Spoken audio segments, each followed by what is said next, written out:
കൂട്ടുകാരെ, നമുക്കിന്ന് ചെങ്കലവ കൊണ്ട് ഒരു കറി ഉണ്ടാക്കിയാലോ. അത് ചെങ്കലവ എടുത്തിട്ടുണ്ട്, പിന്നെ കൊച്ചുള്ളി കുറച്ചെടുത്തിട്ടുണ്ട്, തക്കാളി എടുത്തിട്ടുണ്ട്, പച്ചമുളക്, ഇഞ്ചി, വെളുത്തുള്ളി, കറിവേപ്പില. അത് കൂടാതെ 1.5 സ്പൂൺ വീതം കുരുമുളക്, സാധാ മുളക് എടുത്തിട്ടുണ്ട്. പിന്നെ കുരുമുളക് പൊടി എടുത്തിട്ടുണ്ട്, കുറച്ച് മഞ്ഞൾപ്പൊടി എടുത്തിട്ടുണ്ട്, ഉലുവ, കൊടമ്പുളി, ഉപ്പ്.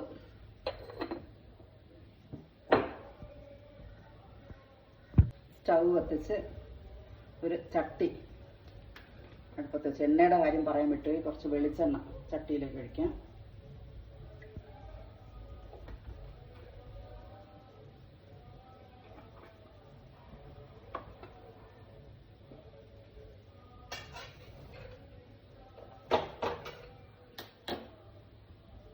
നല്ലോണം ചൂടായപ്പോഴത്തേക്ക് ഉലുവ എടുത്തിടാം. ഉലുവ ഒന്ന് മൂത്ത് വരുമ്പോഴത്തേക്ക് നമുക്ക് ഉള്ളി ഇടാം. ഉലുവ മൂക്കട്ടെ. അപ്പോഴത്തേക്കും കൊടമ്പുള്ളി കുറച്ച് കഴുകി വെള്ളത്തിലിട്ട് അത് തിളപ്പിക്കാൻ വയ്ക്കാം.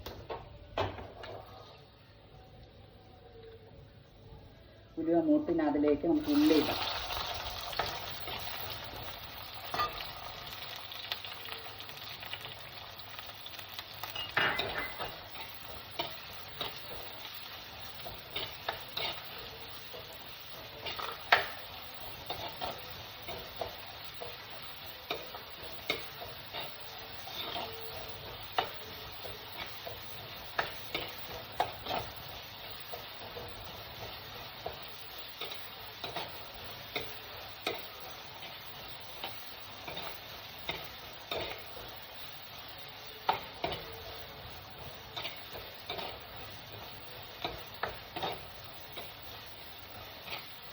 ഉള്ളി ഒന്ന് വഴണ്ടി വരുമ്പോഴത്തേക്കും ഇഞ്ചി,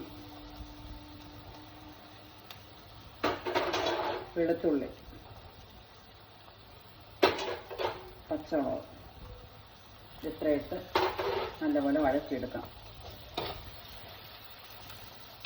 മൂക്കട്ടെ. ഒന്ന് മൂത്ത് വരുമ്പോഴത്തേക്ക്